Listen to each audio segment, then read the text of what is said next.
പഹൽഗാം ഭീകരാക്രമണത്തിൽ ഉൾപ്പെട്ട ഭീകരൻ ശ്രീലങ്കൻ വിമാനത്തിൽ കടന്നുകൂടിയെന്ന സംശയത്തെ തുടർന്ന് വിമാനത്തിൽ പരിശോധന ശക്തമാക്കിയിരുന്നു. ഇതിനെ തുടർന്നുള്ള കൂടുതൽ വിവരങ്ങൾ പുറത്തുവന്നിരിക്കുന്നു. ശ്രീലങ്കൻ എയർലൈൻസിന്റെ ചെന്നൈ കൊളംബോ വിമാനത്തിലായിരുന്നു പരിശോധന നടത്തിയത്. ഇന്ത്യൻ ഇന്റലിജൻസ് ഏജൻസികൾക്ക് കിട്ടിയ സൂചനയെ തുടർന്നാണ് ശനിയാഴ്ച ബന്ധാര നായകെ രാജ്യാന്തര വിമാനത്താവളത്തിൽ പ്രത്യേക സുരക്ഷാ പരിശോധന നടത്തിയത്. ചെന്നൈയിൽ നിന്ന് പറന്നെത്തിയ ശ്രീലങ്കൻ എയർലൈൻസ് വിമാനത്തിലായിരുന്നു പരിശോധന. സംശയിക്കുന്ന 6 ഭീകരർക്കായി തെരച്ചിൽ തുടരുന്നതിനിടെ ചെന്നൈയിൽ നിന്നുള്ള ഫ്ലൈറ്റിൽ ഒരു ഭീകരൻ കടന്നുകൂടിയെന്ന ജാഗ്രതാ നിർദ്ദേശത്തെ തുടർന്നായിരുന്നു വിമാനം ലാൻഡ് ചെയ്തപ്പോൾ തെരച്ചിലുണ്ടായത്. ശ്രീലങ്കൻ എയർലൈൻസിന്റെ UL 122 ഫ്ലൈറ്റ് ഇന്ന് ഉച്ചയ്ക്ക് 11:59 ബന്ധാര നായകെ രാജ്യാന്തര വിമാനത്താവളത്തിൽ പറന്നിറങ്ങിയത്. അതേ തുടർന്ന് സമഗ്രമായ സുരക്ഷാ പരിശോധന ഉണ്ടായിരുന്നതായി ഔദ്യോഗിക അറിയിപ്പിൽ പറഞ്ഞിരുന്നു.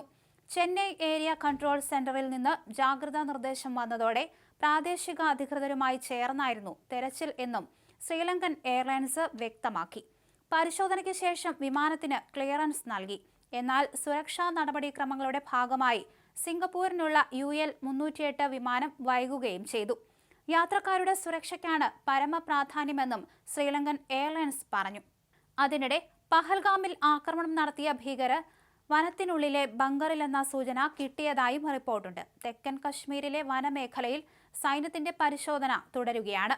മനുഷ്യ സാന്നിധ്യം കണ്ടെത്തുന്ന ഡ്രോൺ പരിശോധന രാത്രിയിൽ നടത്തിയെങ്കിലും സൂചനകൾ ഒന്നും കിട്ടിയില്ല. ഇതോടെയാണ് ഭീകരർ വനത്തിനുള്ളിലെ ബങ്കറിൽ ഒളിച്ചിരിക്കുന്നു എന്ന സംശയം സൈന്യത്തിന് ഉണ്ടായത്.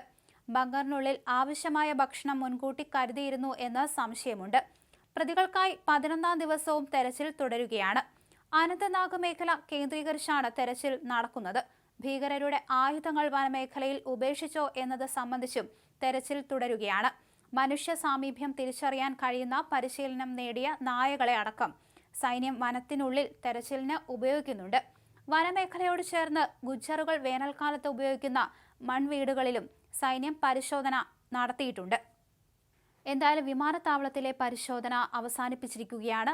ഭീകരനെക്കുറിച്ചുള്ള കൂടുതൽ വിവരങ്ങളൊന്നും തന്നെ ഇപ്പോൾ അധികൃതർ പുറത്തുവിട്ടിട്ടില്ല. എന്തായാലും ഈ 6 പേർക്കുള്ള തെരച്ചിൽ ആരംഭിക്കുന്നതിനിടയിൽ തന്നെയാണ് ഇത്തരത്തിൽ വിമാനത്താവളത്തിനുള്ളിലും ഭീകരർ കടന്നുകൂടിയെന്ന സൂചന പുറത്തേക്ക് വന്നത്. അതുകൊണ്ട് തന്നെയാണ് പരിശോധന കർശനമാക്കിയത്. ശ്രീലങ്കൻ എയർലൈൻസ് വിമാനത്തിലായിരുന്നു പരിശോധന നടത്തിയത്.